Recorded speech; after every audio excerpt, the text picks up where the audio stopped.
People think paradise is the last place where evil could hide. Crystal blue water, golden beaches, warm nights, a city filled with tourists chasing the perfect vacation. But in the mid-1980s, one island became the hunting ground of a predator who vanished as quickly as he appeared. Young women disappeared without warning. Days later, their bodies were discovered near the shoreline. Their hands had been tied, most had been strangled, and despite years of investigation, the killer may have walked away forever. This is the story of the case that transformed Hawaii's image of paradise into a nightmare. Honolulu was booming, hotels were packed, military families called the island home. Every year, thousands of people moved there hoping to leave stress behind and begin a better life. Crime existed, but serial murder was something people associated with distant cities, not tropical islands surrounded by the Pacific Ocean. No one imagined that would soon change. Everything began with what appeared to be an ordinary missing person case. A teenage girl failed to return home after leaving for school. At first, there was little reason to believe anything terrible had happened. Students miss classes, buses are missed, plans change. But as the hours passed, her family realized something was terribly wrong. She had vanished without contacting anyone. That wasn't like her. Police opened a missing persons investigation. At the time, they still believed they had time. They didn't. The following morning, a fisherman noticed something floating near the water. As officers approached, they immediately realized they were standing at a homicide scene. The victim was the missing teenager. She had been strangled. Her hands had been secured behind her back. Evidence suggested she had been assaulted before she was murdered. But one detail disturbed investigators more than anything else. Her body hadn't been hidden. It had been deliberately left where someone was almost guaranteed to discover it. It wasn't simply disposal. It felt like a message. Detectives reconstructed her final known movements. She had left home that morning exactly as planned.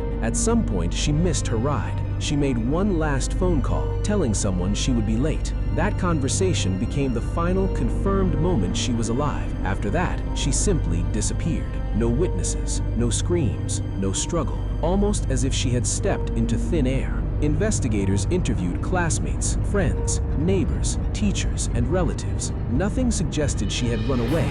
Nothing indicated she had dangerous relationships. She wasn't involved with drugs. She wasn't living a risky lifestyle. She appeared to have been chosen completely at random. That possibility frightened detectives because random victims are almost impossible to predict and impossible to protect. Then, detectives remembered something unsettling. This wasn't the first woman whose body had been found near the water. Months earlier, another victim had been discovered under chillingly similar circumstances. Different woman, different background, but the same horrifying pattern. She too had been strangled. She too had been restrained. And like the latest victim, she had been abandoned in a location where she would eventually be found. One murder can be tragic. Two similar murders raise questions. But when investigators placed both case files side by side, they could no longer ignore what was staring back at them. Someone wasn't killing by accident. Someone was hunting. For investigators, one murder could still be an isolated tragedy, but after the second victim, that hope began to disappear.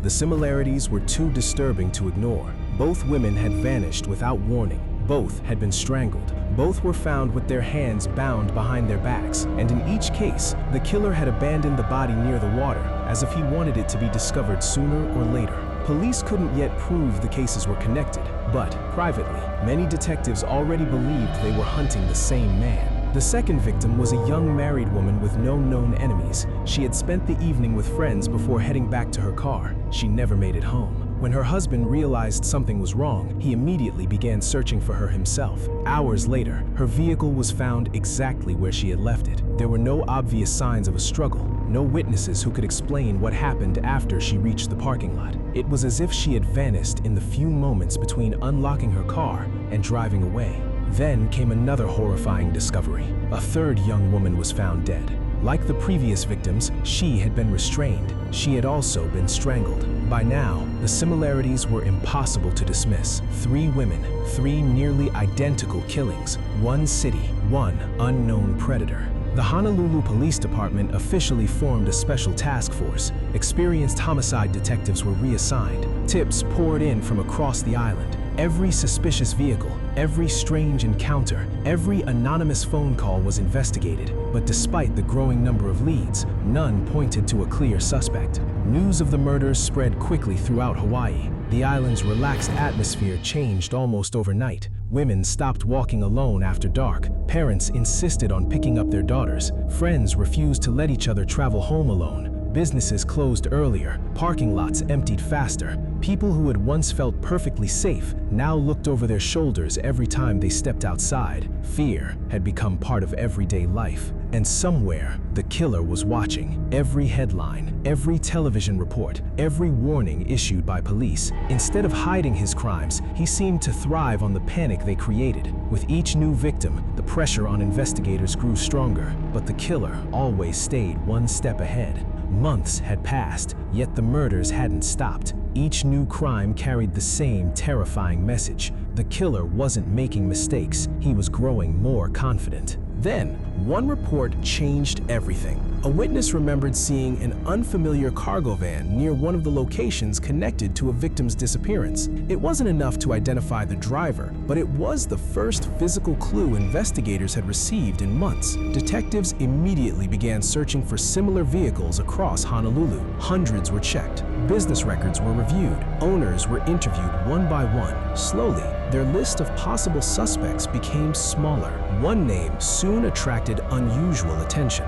The man owned a van remarkably similar to the description provided by witnesses. His U-Teen placed him near areas connected to the investigation, and certain details about his background raised even more questions. None of it proved murder, but together, the pieces formed a picture detectives couldn't ignore. Surveillance began, quietly, patiently. Every movement was documented. Every stop was recorded. Every conversation mattered. Investigators believed they were getting closer than ever before. But belief wasn't enough. To charge a suspected serial killer, they needed evidence that could survive in court. And during the mid-1980s, that was a major problem. Modern DNA testing didn't yet exist. Many of today's forensic techniques were still years away. Even if detectives felt certain they had found their man, certainty wasn't evidence. Without physical proof, their entire case could collapse. The investigation had reached its most critical moment. For the first time, police believed the hunter might finally have a name.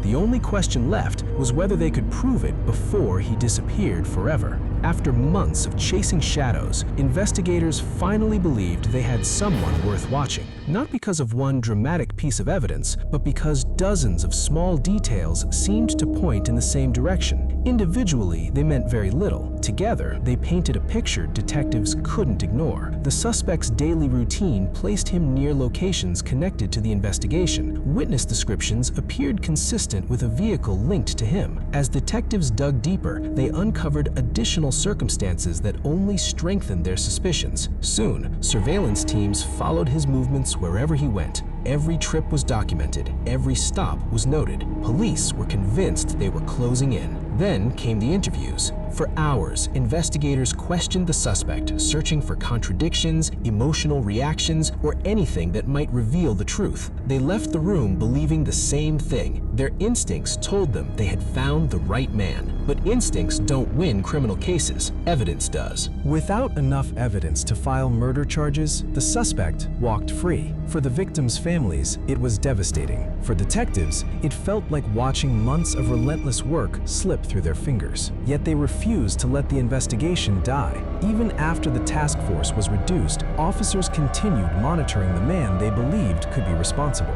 Years passed. Still, no new murders matching the same pattern were publicly linked to him. Was it because police had been watching, or had they focused on the wrong person all along? No one could say with certainty. As time moved forward, technology advanced. The forensic tools unavailable during the original investigation slowly became a reality. DNA profiling changed criminal investigations forever. Cases once considered impossible suddenly became solvable decades later. Across the United States, cold cases began to fall one after another through genetic genealogy and improved forensic testing. That raised an important question. Could this case still be solved? Today, the Honolulu Strangler investigation remains one of Hawaii's most haunting unsolved mysteries. 5 women lost their lives. Families spent decades waiting for answers. Detectives carried unanswered questions into retirement. Whether the real killer was ever identified or whether the truth still waits inside an aging evidence box remains unknown. But one thing is certain. Time may fade memories, yet it doesn't erase the search for justice. Some mysteries grow colder with time, others simply wait for science to catch up.